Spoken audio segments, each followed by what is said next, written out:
You ask Tiger to solve. This deals with linear equations with one unknown. The final result is x equals 32/5. Let's solve it step by step. Simplify the expression. Convert the integer into a fraction. Combine the fractions. Combine the numerators.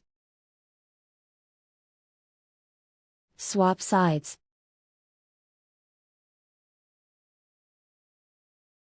Group all constants on the right side of the equation. Add 4 to both sides. Simplify the arithmetic. Convert the integer into a fraction. Combine the fractions. Combine the numerators.